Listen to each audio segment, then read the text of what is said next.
Vraiment, je suis chanceuse parce qu'il y a des gens vraiment qui ont des connaissances incroyables, c'est diversifié. C'est un beau groupe, c'est un groupe où on voyait aujourd'hui l'énergie que les gens veulent vraiment. On veut changer la ville, on veut améliorer la ville pour les citoyens. On est vraiment là pour ça. Alors vraiment, c'est de faire partie de cette alvéole-là, c'est vraiment un privilège.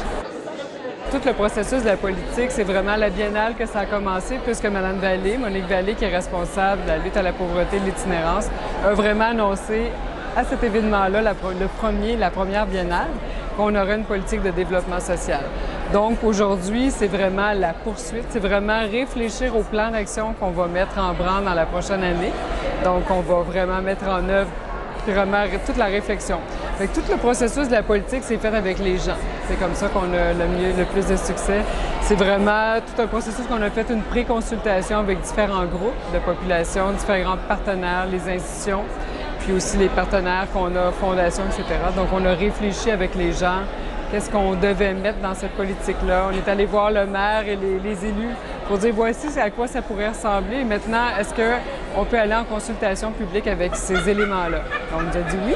C'était déjà assez riche en soi, mais il fallait l'enrichir encore davantage. Donc, une commission permanente avec des élus, commission sur la diversité et le développement social, qui a eu 5 séances. Il y a eu vraiment au-dessus de 50 mémoires. Il y a vraiment beaucoup de participation citoyenne. Il y a eu au-dessus de 1300 citoyens qui ont rempli un sondage en ligne aussi. Donc, pour nous, c'est tous ces éléments-là qui ont fait qu'on a ajouté une couche puis qu'on a vraiment développé les axes d'intervention, la vision. C'était quoi le fil de la politique, où on voulait aller avec cette politique-là dans le futur. Donc, ça a permis cette richesse-là de consultation, mais ça a vraiment permis un projet qui est, je considère, vraiment ballant maintenant. Bien, dire d'abord un peu la vision autour de la politique, c'est que chaque être humain à Montréal dans le fond, qui puisse développer son plein potentiel. C'est vraiment le sens du développement social. C'est pour ça qu'on l'a appelé Montréal de tous les possibles.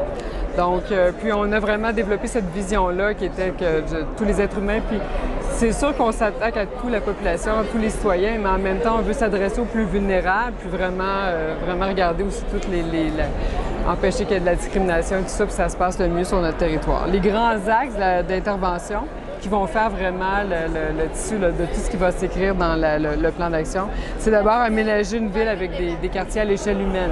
Donc, on va parler d'aménagement, déplacement. Les gens sont venus nous dire que la mobilité, c'est important. L'habitation, qui est sortie comme quelque chose qui est vraiment à regarder pour la politique. Les gens, c'est parce que quand on ne peut pas se loger ou on ne peut pas loger les familles ou les garder à Montréal, c'est toute l'accessibilité à plein de choses qui n'est pas garantie. Donc, alimentation, travail, éducation et santé.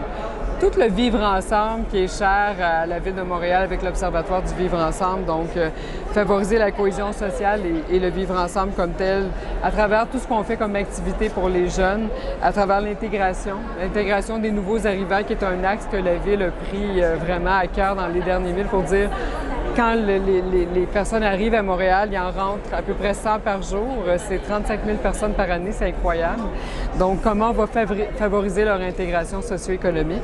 La diversité sociale, la lutte à la pauvreté, on travaille avec des sommes qui sont du gouvernement du Québec, mais aussi comment la Ville va davantage influencer, être gardienne d'une certaine cohérence, mais aussi influencer le gouvernement dans ce qui est important sur notre territoire.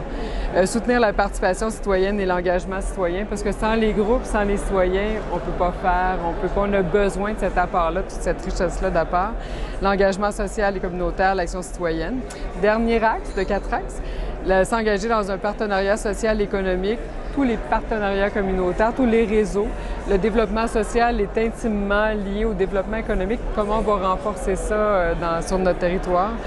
Comment on va travailler avec les institutions? On a commencé, mais comment on peut aller encore plus loin? Puis les partenariats interréseaux aussi qui sont importants pour nous. Voilà. Donc, qu'est-ce que la Biennale peut apporter? C'est vraiment une réflexion. C'est vraiment dégager des grandes orientations, dégager des pistes pour le plan d'action qu'on va mettre en œuvre par la suite. Donc, apporter une profondeur, puis voir c'est quoi que les gens pensent qui est prioritaire de faire à Montréal pour changer la ville, mais quartier par quartier. Donc, commencer à travers tous les 4 axes qu'on a mentionnés tantôt quand tu m'as posé la question sur les grands axes. Donc, comment on va vraiment mettre en œuvre cette politique-là par un plan d'action qui va prendre en considération vraiment les 4 axes. Si vous aviez un mot pour résumer la biennale, ce serait quoi? Eh mon Dieu, c'est intelligence collective. Je pense que c'est sorti beaucoup aujourd'hui. Maturité, intelligence collective, maturité collective. Mais intelligence collective, c'est de mettre à profit tous les gens qu'on a des gens vraiment diversifiés ici aujourd'hui. Donc, comment on peut les mettre à profit là, pour aller encore plus loin? Puis comment ça va venir nous influencer, nous? Donc, intelligence collective.